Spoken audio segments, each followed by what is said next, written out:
IMF کے delegation سے میں نے میٹنگ کی اور میری ٹیم نے, اور اس میٹنگ کا مقصد جس طرح سب کو اندازہ ہوگا, وہ میٹنگ کا مقصد یہ تھا کہ IMF ایک 9 مہینے کے لیے ایک پروگرام لے کے آ رہا ہے جس کو اسٹینڈ بائی اگریمنٹ کہتے ہیں. یہ کیوں لے کے آ رہا ہے؟ کیونکہ اگر یہ IMF کا اب قرضہ جو $3 ارب کا ان کو نہیں ملتا تو یہ یاد رکھیں کہ پاکستان, جو میں آج سے سال پہلے کہہ رہا تھا, بلکہ 13 مہینے پہلے میں نے جب کہا تو میرے اوپر انہوں نے کہا غداری کا کیس کرنا چاہیے.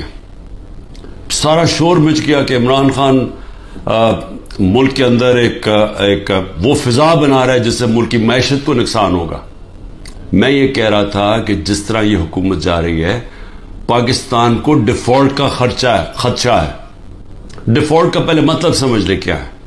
ڈیفالٹ کا مطلب یہ ہے کہ اگر ان کی ابھی پچھلے مہینے 38% مہنگائی تھی, پاکستان کی تاریخ کی سب سے زیادہ ہے, تو اگر پاکستان ڈیفالٹ کر جاتا ہے یعنی اپنے قرضے واپس نہیں کر سکتا تو یہ اس سے دگنی ہو جائے گی, یہ 60% پہ پہنچ جائے گی.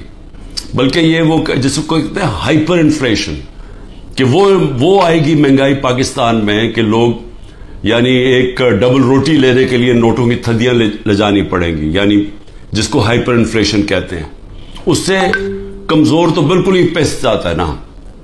تنخواہ دار طبقہ جو آج بڑے برے حالات میں ہے, اس سے بہت دگنے برے حالات ہوتے ہیں اگر ڈیفالٹ کرتا ہے.